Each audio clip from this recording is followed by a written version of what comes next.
Galaxy Z Fold 8 is Samsung's first wide format foldable phone, and it could be the ideal design for those who want something super light and compact but still delivers a big and bright 7.6-inch display when unfolded.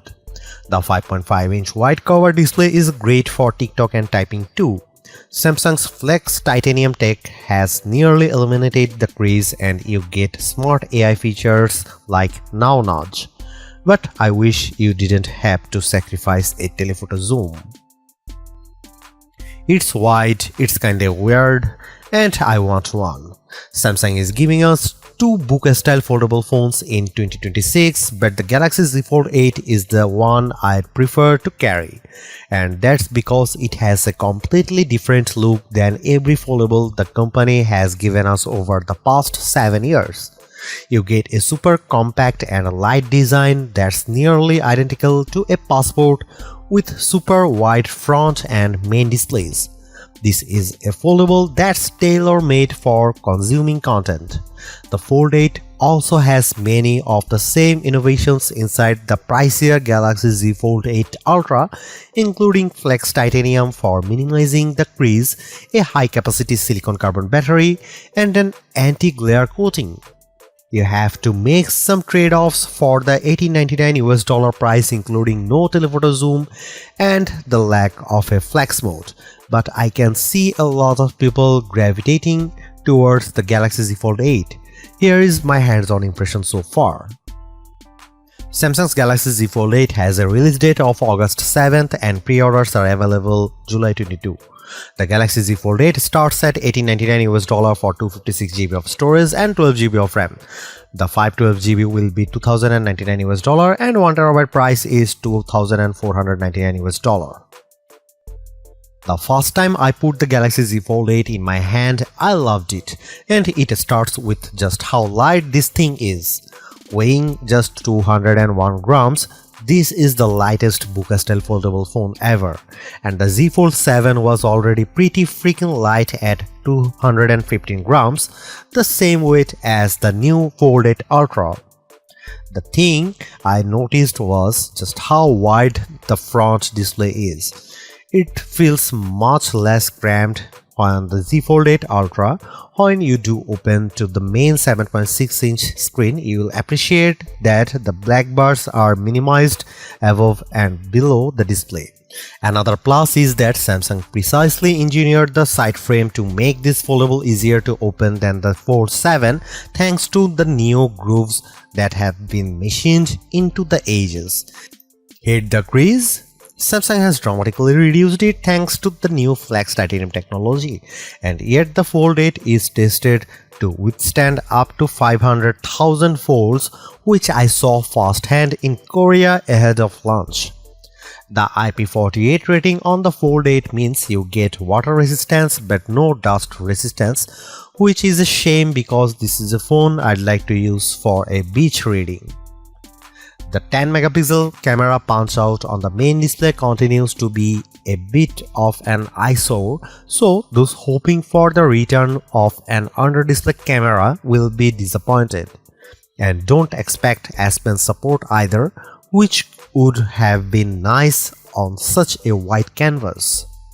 Measuring 161.4 by 123.9 by 4.5mm unfolded and 123.9 by 81.9 and 9.7mm folded, the Z Fold 8 isn't quite as slim as the Fold 8 Ultra, but this is definitely not a bulky handset.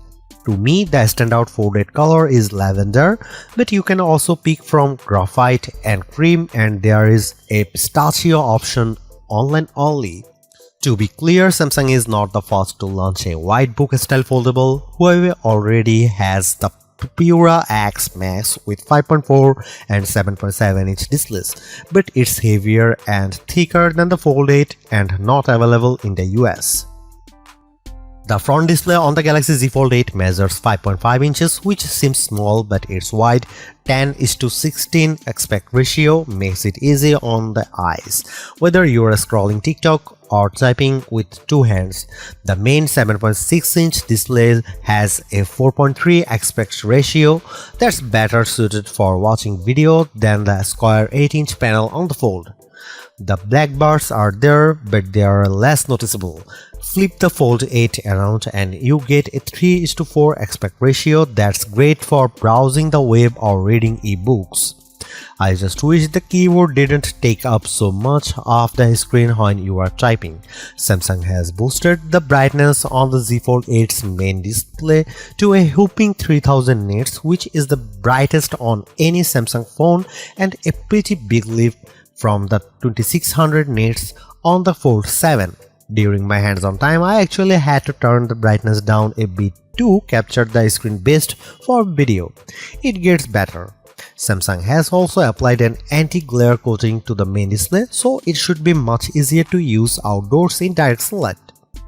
Unfortunately, Samsung did not find a way to add the privacy display from the Galaxy S26 Ultra series, which has been great for keeping prying eyes away. There is no getting around it. The Galaxy Z Fold 8 features just two rear cameras, a 50-megapixel main shooter and a 50-megapixel ultra-wide, and that means you don't get a telephoto zoom like the 3x optical on the Galaxy Z Fold 8 Ultra. Provided you can live without that third lens, you should be pretty happy with the photo quality from this foldable. Samsung in particular has focused on better nightography performance for photos and videos, and I tried it out during a demo. The images I took looked brighter than through the Z Fold 7, but I wouldn't say the detail was better. Another upgrade is dual recording. You can record video using both the front and rear cameras at the same time, allowing you to preview the result on the main and cover displays, and with this split screen look, you can have some fun with it in real time. The coolest video feature is powered by AI called My Fan Cam. You can select a subject in your video and the Fold 8 will automatically edit the footage so that it follows that person in the frame throughout the clip. I tried it and it works well. My favorite Galaxy Z Fold 8 feature makes perfect sense for a foldable. The improved Now Nudge feature will recommend that you open a related app, and when you act on the tip, it will automatically open in a split view window. Say you get a message asking about dinner for a particular day, a calendar icon will pop up right in the Messages app. This is multitasking done right, and it works for other things like browsing a location, sending an email, or saving a place. Now Nudge will also appear within notifications, which saves time. Samsung has also worked to optimize Gemini automation for its foldables. So if you go to book a vacation using Expedia and have Gemini do most of the work for you, the work will appear in a pop-up window, and you can dive in at any time or just wait until it's time to pull the trigger on the reservation and take over. There is some things I think could be better with the software experience. For example, if you're browsing TikTok and click on comments, it takes over most of the screen and it's hard to see the content.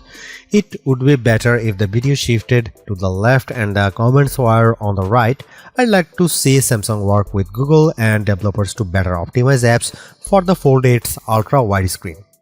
If you liked Flex Mode on previous Samsung foldables, you won't find it here. So if you like the idea of using your phone like a mini laptop with the main app area up to the top and controls down below, which has come in handy for me when making Google Meet calls, you will want to pick the Fold 8 Ultra instead.